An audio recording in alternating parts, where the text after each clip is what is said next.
Rabbus samawati wal aradin, il t'aime, yuhibbuk. Qu'est-ce que tu as besoin de plus? Même si l'ensemble des gens ne t'aiment pas, mais si Dieu t'aime, qu'est-ce que tu as besoin de plus? Quel amour tu as besoin en plus? Allah t'aime. Tu as tout gagné, ici-bas et dans l'au-delà. Et si Dieu t'aime, de quoi as-tu peur? De qui crains-tu? Qu'est-ce que tu espères de plus? Alors que Dieu t'aime, tu as tout gagné, Abdallah. L'amour de Dieu, ça n'a pas de prix. Et ça, seuls les rapprochés d'Allah, al-awliya, les intimes, les aimés de Dieu, eh bien, ont gagné cet amour-là, les pieux. Allahumma ja'alna minhum. Eh bien, si tu as gagné cet amour, tu as tout gagné. Tu veux savoir comment gagner l'amour d'Allah? Eh bien, accomplis les actes obligatoires de la meilleure des manières possibles. Ne bâcle pas tes 5 prières, particulièrement, ton jeûne, ton pèlerinage, tes actes, ce qui est obligatoire, tant au niveau des adorations que al-mu'amalat. Al-mu'amalat, c'est les relations avec les gens. Comment tu te comportes avec les gens? Est-ce qu'il est obligatoire de se comporter d'une bonne manière? Oui. Donc, est-ce que toi, tu appliques cela?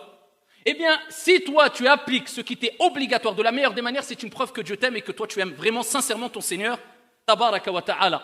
Après cela, le serviteur ne cesse d'accomplir des œuvres surérogatoires. Et particulièrement, bien sûr, vous l'avez compris, des œuvres surérogatoires qui sont liées avec les œuvres obligatoires, les plus aimées d'Allah, tabaraka wa ta'ala, jusqu'à ce que je l'aime.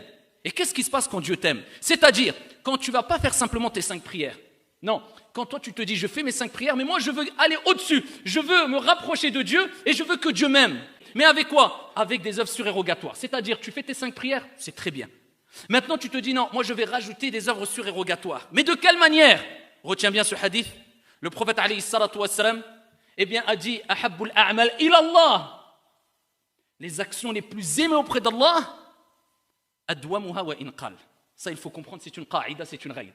Donc ici, tu comprends qu'il faut faire ce qui est obligatoire, de façon régulière, mais ce qui est surérogatoire, ne fais pas 50 prières aujourd'hui, et demain, tu n'en fais plus aucune, et après-demain, tu en fais 30.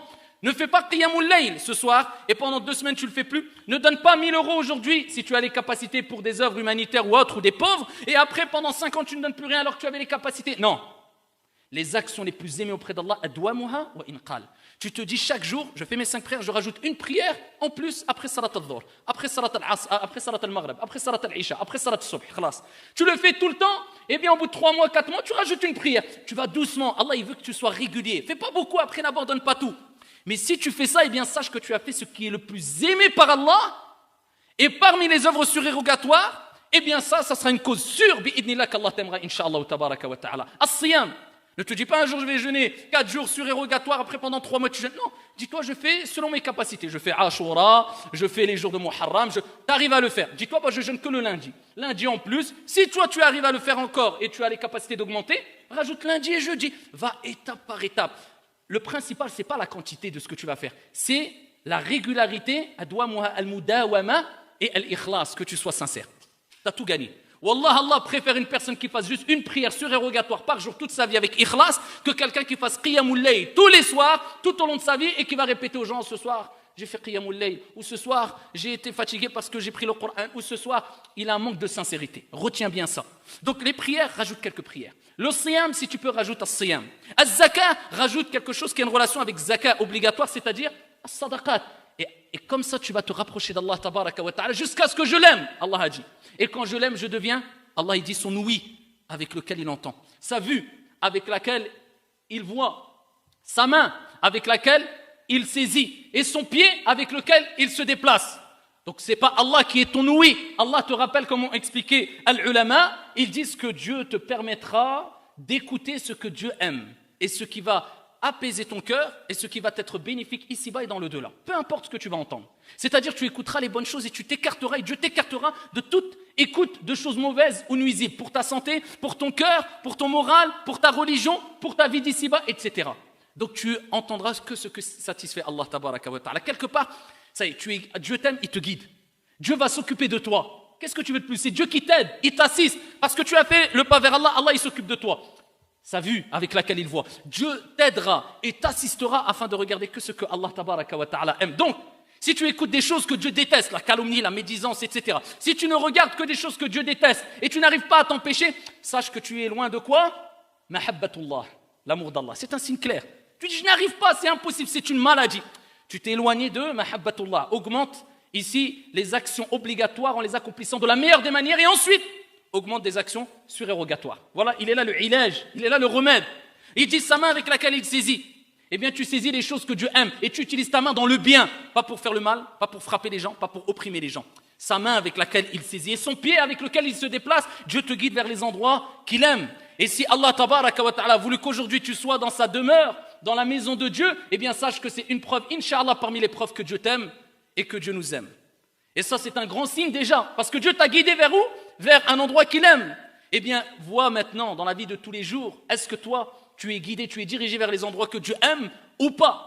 Et dans al-mu'amalat aussi, c'est pas que dans l'ibadat. Al-mu'amalat, c'est les relations avec les gens. Comment tu es avec les gens? Les gens pensent que gagner l'amour de Dieu, c'est en mettant en application ce que Dieu aime comme acte d'adoration, c'est-à-dire ce qui te relie directement avec Dieu, les actes pratiques, cultuels.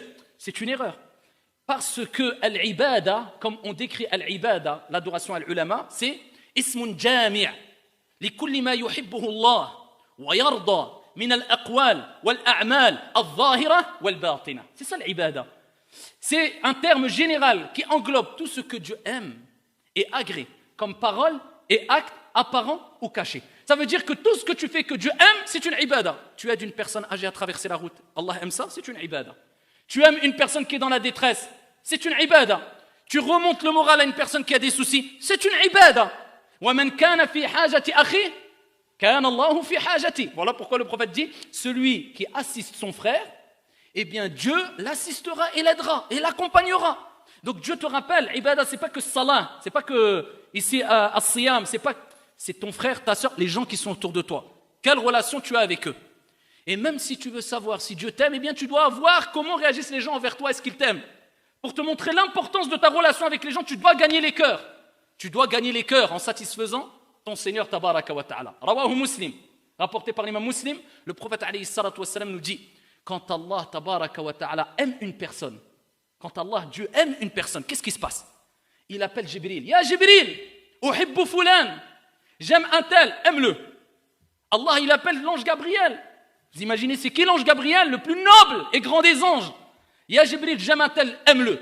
Jibril, alayhi salam, toi, une petite créature faible, eh bien Jibril parle de toi. Allah parle de toi et l'ange Gabriel t'aime. Ensuite, l'ange Gabriel lance l'appel. Allah aime un tel, et il cite ton nom.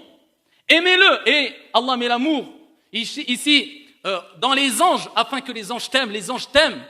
Et ensuite, Allah tabaraka wa ta'ala descend al-qaboul, comme a dit le prophète alayhi salatu wa salam, sur la terre, ici, dans le cœur des gens vis-à-vis de cette personne, c'est-à-dire vis-à-vis de toi. C'est-à-dire que les gens ont une attirance vers toi. Les gens acceptent ce que tu dis. Les gens t'aiment.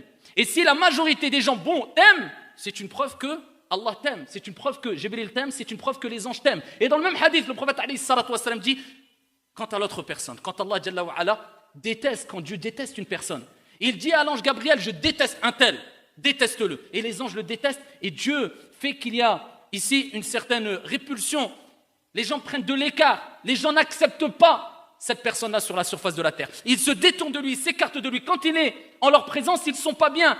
Je parle en général des gens et les gens bons. Eh bien ça, c'est un signe si Dieu t'aime. Est-ce que les gens t'aiment? Est-ce que tu as gagné leur amour? Est-ce que ton voisin t'aime? Est-ce que les frères et les sœurs t'aiment? Et s'ils ne t'aiment pas, regarde la raison. Si c'est une raison fondée, réforme-toi. Sinon, même le prophète alayhi salatu wa salam, la meilleure des créatures sur la surface de la terre, a eu face à lui des gens qui ne l'aimaient pas. Peu importe, c'est pas grave. Tu ne pourras pas faire unanimité, il ne faut pas rêver.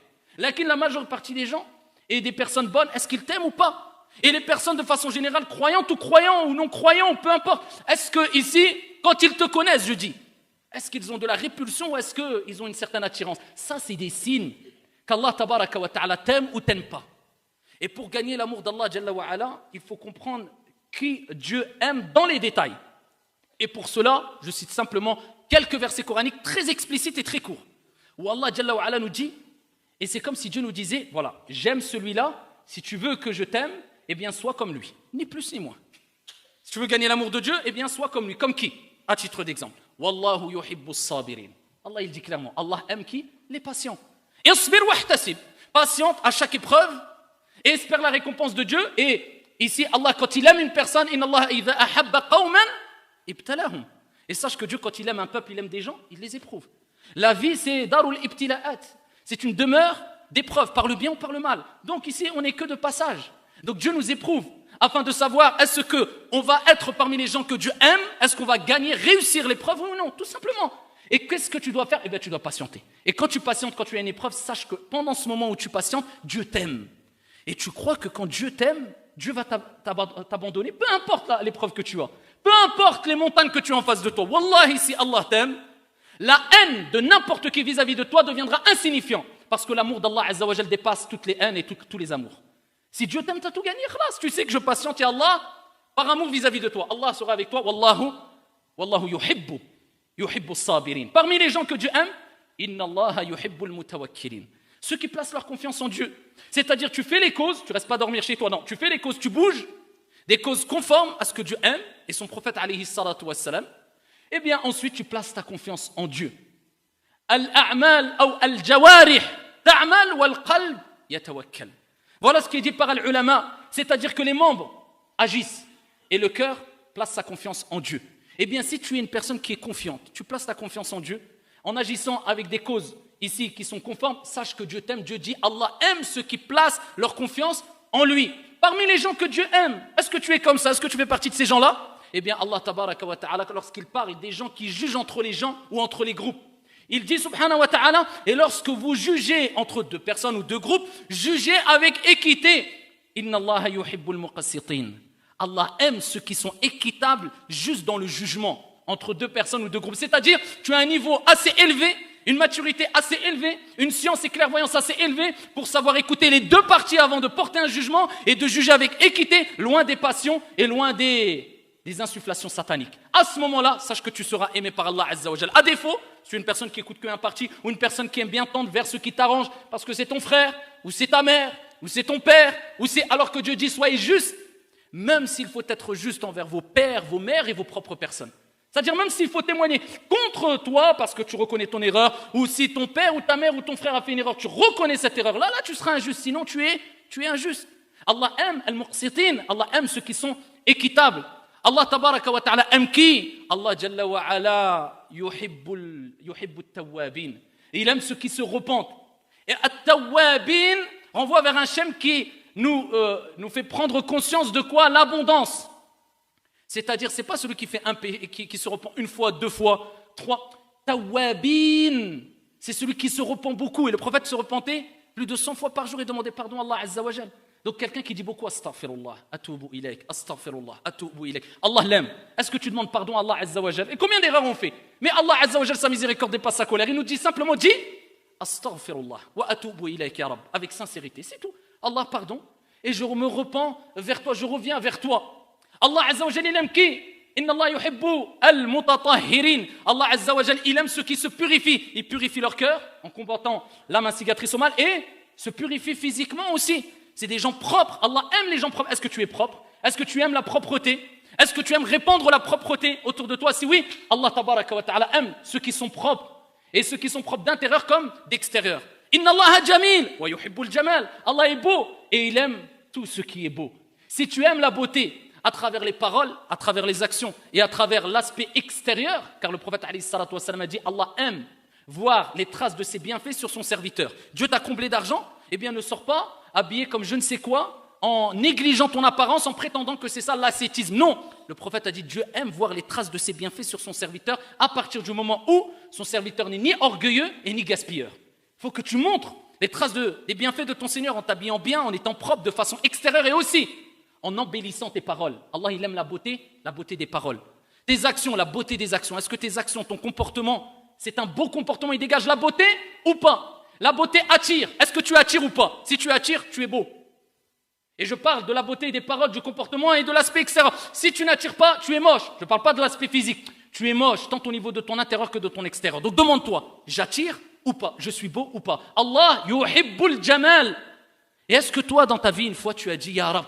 Parmi les signes que tu aimes Allah, c'est à travers les actions, l'intérieur et aussi la langue.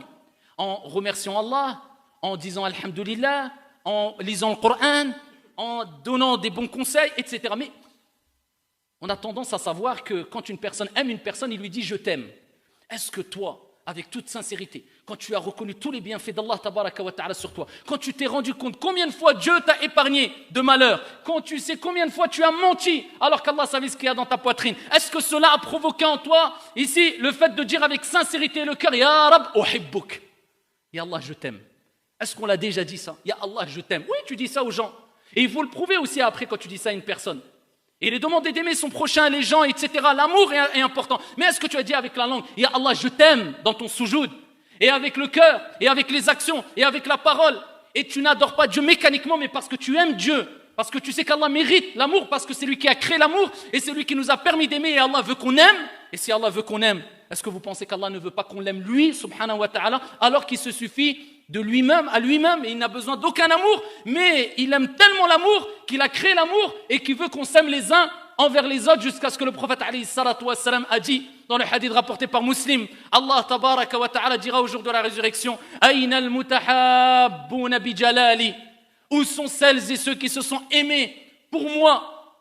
Al-yawm udhilluhum fi dhilli yawma la dhilla illa dhilli.